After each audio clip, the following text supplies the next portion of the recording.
This is Fred Allen speaking, and believe it or not, here is Louis XIV. We're at Versailles, just outside of Paris. Louis started to build this chateau about the same time the French began to do the minuet. Ever since the 17th century, this palace has seen empires rise and fall, monarchs come and go. And now its mirrors reflect still another change. It is 1919. World War I is over. The fountains are.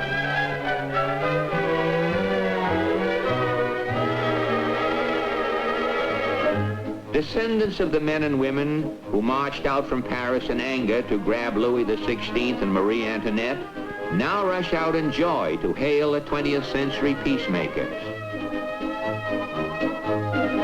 The Big Four. Clemenceau of France.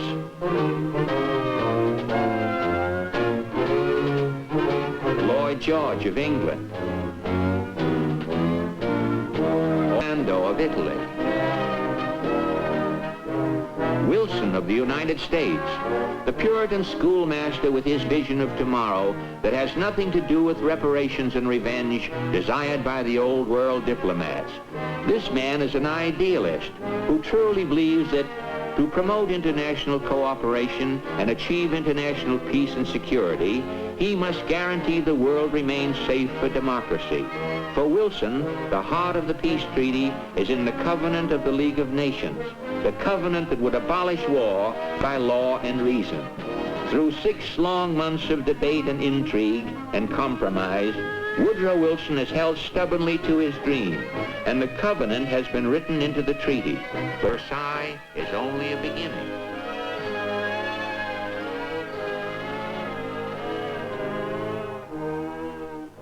Post-war Washington, peacetime America thinks it is over there.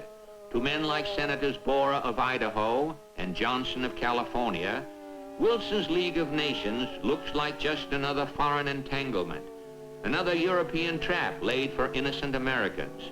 They organized to kill it, and they have a powerful, resourceful leader, the gentleman from Massachusetts, Senator Henry Cabot Lodge.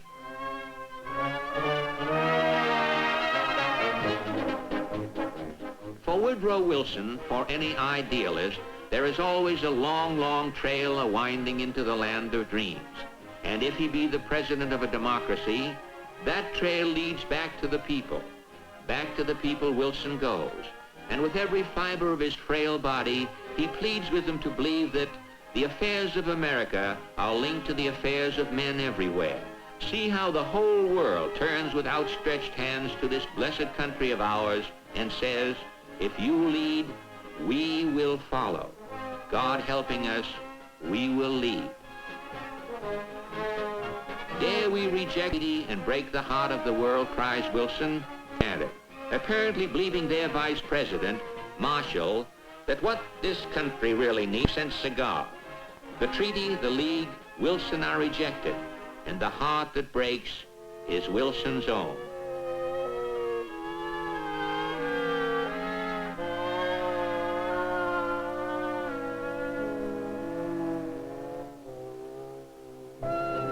I don't recall whether the people got a good 5-cent cigar or not, but I do know they couldn't get a drink.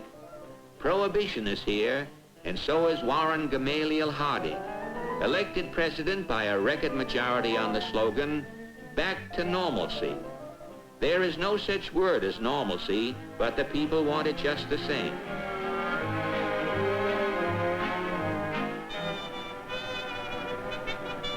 The jazz age starts from a standstill. America gropes for the road back from war and has a tough time finding it. Strikes and lockouts are routine from Boston to Seattle. Strikes against a 12-hour working day, against a 100% increase in the cost of living. Resentments, hatreds, unrelieved emotional tensions whipped up by the war do not evaporate with peace abroad. Now the doughboy must use his Springfield to maintain peace at home. The next 5 years will be a very trying time for the world. Civilization in its present form may be severely strained, predicted Britain's Lloyd George shortly after the armistice. And now hysteria too sweeps the United States. Make America safe for Americans. Why? Because there is a bloody revolution still raging in Russia, and a panicky fear of alien doctrines spreads throughout the land. All aliens are suspect, innocent and guilty alike. Raids, arrests, riots, civil liberties, so's your old man. The Republic is in danger, many seem to think. What to do? SOS, ship or shoot. Some are shot and many are shipped.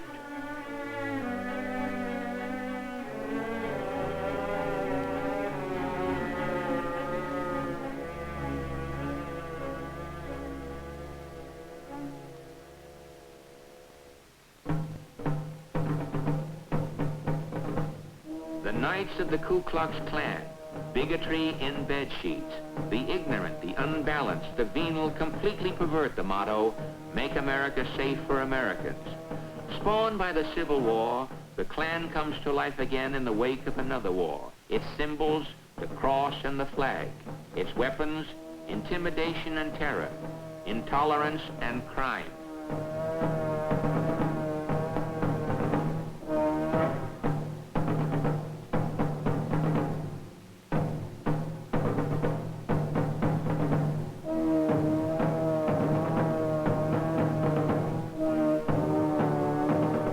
Cloran, the Klansman's secret hocus pocus, comes the ludicrous ceremony of initiation used at all conclaves. Are you a native-born white Gentile American? Will you faithfully strive for the eternal maintenance of white supremacy? But behind this adolescent mumbo-jumbo lies the ugly reality. Negroes, Catholics, Jews, foreigners, persecute them all.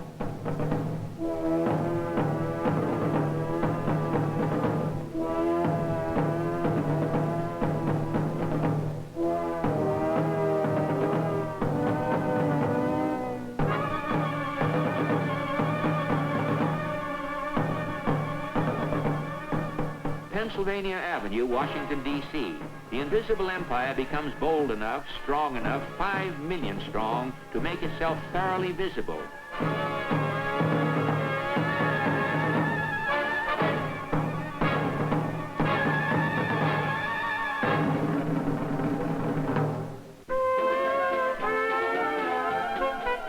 Main Street, any state, USA. Small town life is responsible for a lot in our time, good, bad, and indifferent, including Sinclair Lewis, who acidly observes, Main Street is the climax of civilization. That this car might stand in front of the Bon Ton store, Hannibal invaded Rome, and Erasmus wrote in Oxford cloisters.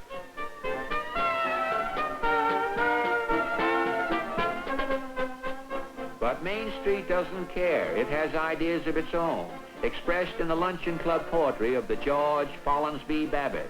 We're alive and coming, and we'll keep things humming. We're surely always on the go. And things are on the go. Along Main Street and everywhere else, the war has brought changes that make normalcy obsolete before it comes. Just as obsolete as its proponent Harding, whose death saves this naive man from facing the public exposure of his administration's staggering corruption. Right now, it's a toss-up whether Margie or mass production is Main Street's inspiration. Folks who don't even own a bathtub own a Model T, a Tin Lizzie. After all, you can't drive into town in a bathtub.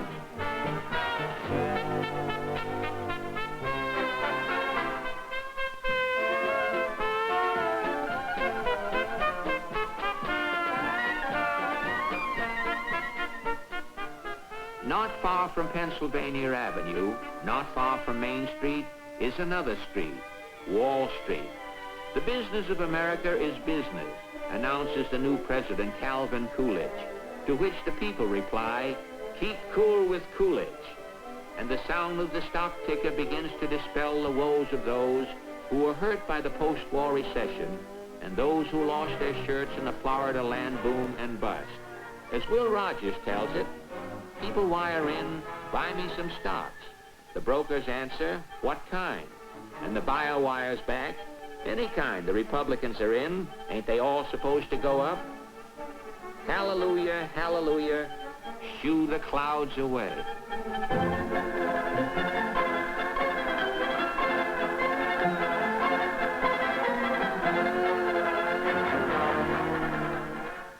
Yes, sir, that's my baby.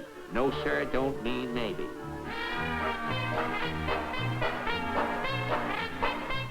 And my baby is plotting the darndest revolution in history. She's probably never heard of Lenin, but she knows her Freud. Her unsuspecting countrymen have given her the vote, and what she votes for is a new set of manners and morals. Yes, sir, that's my baby now.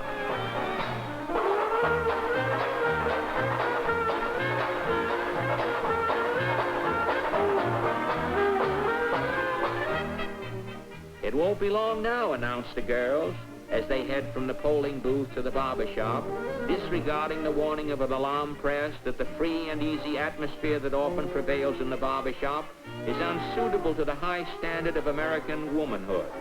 But what American women want is bobbed hair, a good short shingle, and never mind the atmosphere.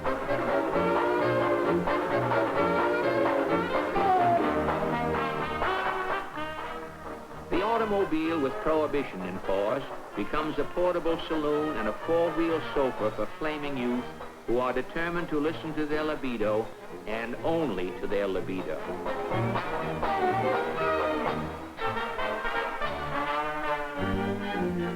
Mother might have been a Gibson girl, but her collegiate daughter is a knit girl with plenty of SA, sex appeal, a Sheba looking for a chic. The only sin left is being slow, old-fashioned. To simplify matters, now there is a single standard, and that a low one. The drink is gin, the music jazz, the dance the Charleston.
George Gershwin, star of an age of great songwriters, refines the jungle rhythms of jazz for the unrefined, and band leader Paul Whiteman interprets them for those hell-bent on going places and doing things. Restraint, manners, morals, bushwalk, nurse, banana oil. The shell shock of war and the cynicism that followed changes all that. This is a new day. All gods are dead, all wars fought, and all faiths shaken, according to Scott Fitzgerald. But Edna St. Vincent Millay hits the nail on the head. My candle burns at both ends. It will not last the night. But ah, my foes, and oh, my friends, it gives a lovely light. So let's jazz it up. Let's neck. Let's pet. Maybe we'll even get blotto. Ain't we got fun?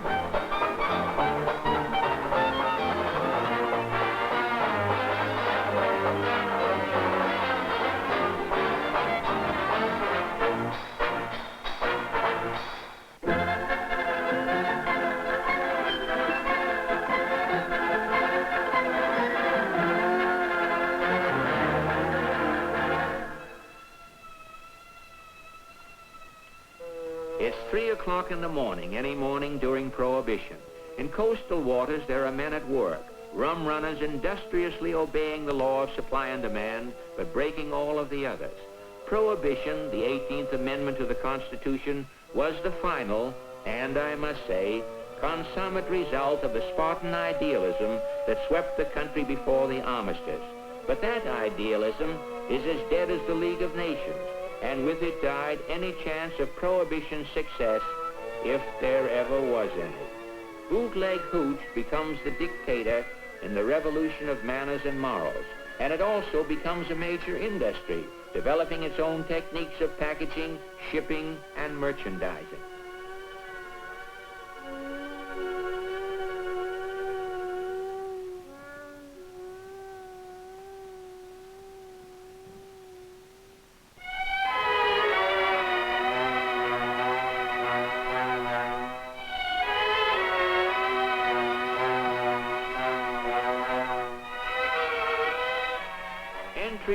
speakeasy becomes a national ritual.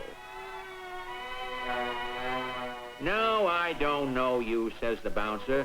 "Joe sent me," pleads the thirsty citizen. "Membership card? Money? Well, that's different. Come right on in and name your poison."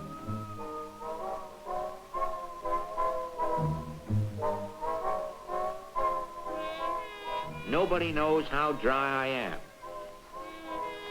Every sip of scotch, every swallow of gin is a violation of the law of the land. But happy scofflaws are sipping and swallowing from coast to coast. And between martinis, one of them sums up the tea-hound's attitude toward the 18th Amendment. Prohibition is an awful flop. We like it. It can't stop what it's meant to stop. We like it. It's left a trail of graft and slime. It's filled our land with vice and crime. It don't prohibit worth a dime. Nevertheless, we're for it.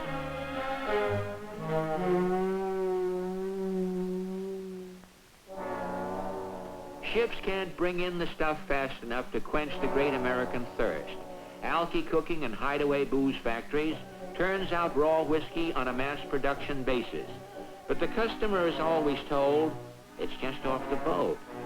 Between hooch and beer, the profits of bootlegging run into real dollars, tens of millions. Like any other business, it's thoroughly and efficiently organized, but with some additional complications. Business rivals are out to kill you, and the occupational hazard is hijacking.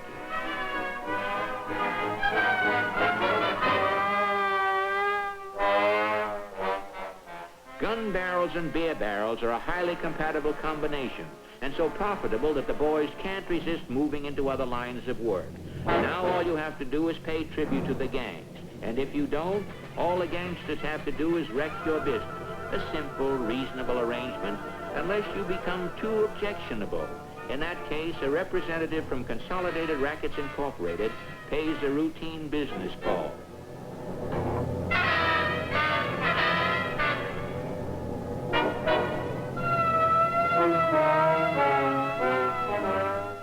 Gang warfare. The gangsters turn against themselves. They slaughter each other.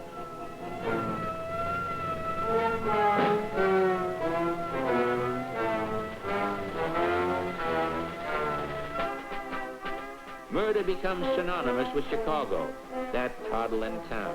It's the day of Little Caesar, the underworld big shot, Jack Legs Diamond and Diane O'Banion, Johnny Torrio and Machine Gun Kelly.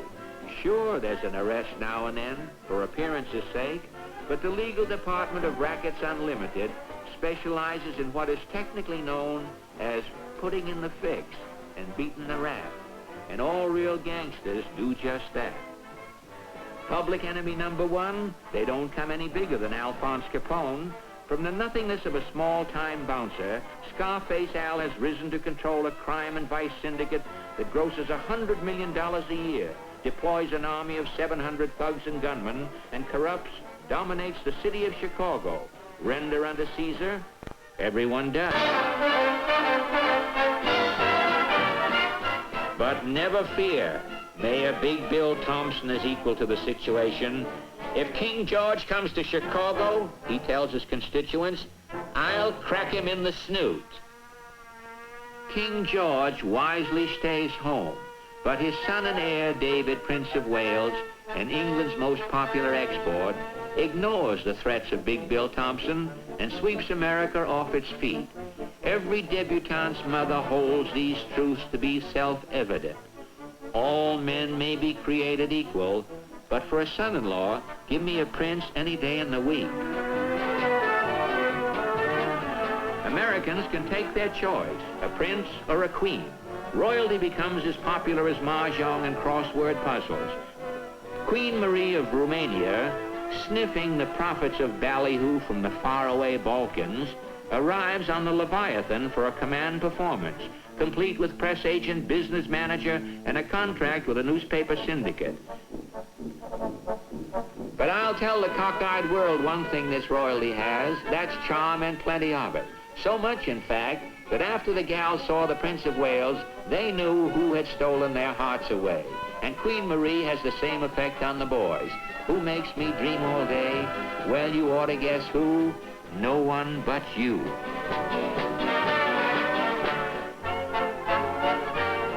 As Her Highness heads for Park Avenue and Main Street, she will miss thousands of Americans who are turning the tables on Columbus and discovering Europe.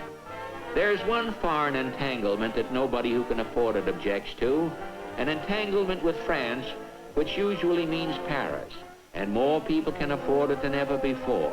The great rush of innocence abroad is on, so it's pack up all my cares and woe, here I go, singing low, bye-bye Blackbird.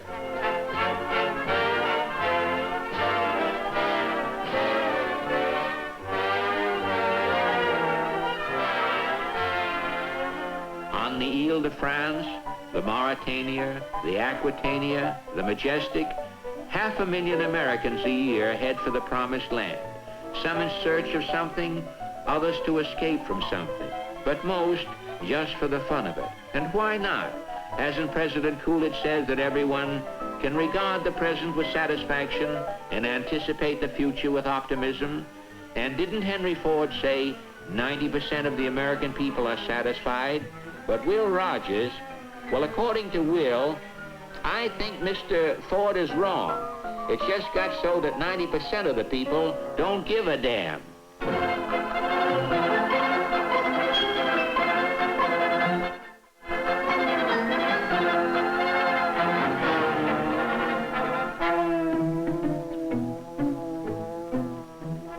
Cherbourg or Le Havre, not everybody on the incoming ships can pronounce the names of these ports, but everybody knows that they are somewhere in France, and that after an experience on a funny little old boat train, they will end up in Paris. The intrepid explorers from South Bend and Sacramento are surprised to find that the natives are all foreigners, but this is offset by the fact that there are 25 francs worth of French money in every single dollar. Lafayette, we are back and raring to go. Paris, I am longing for you.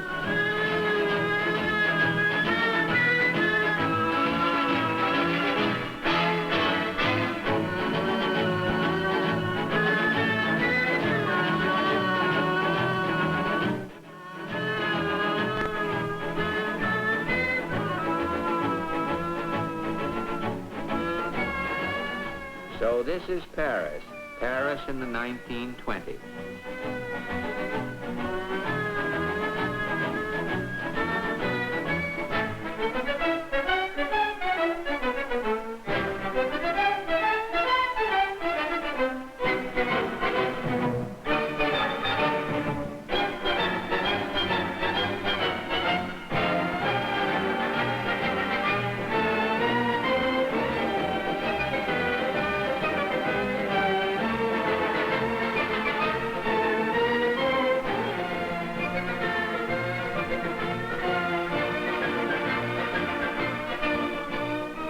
Everybody is here, including the most famous girl of the times, Lorelei Lee, the blondest of the blonde gentlemen are supposed to prefer.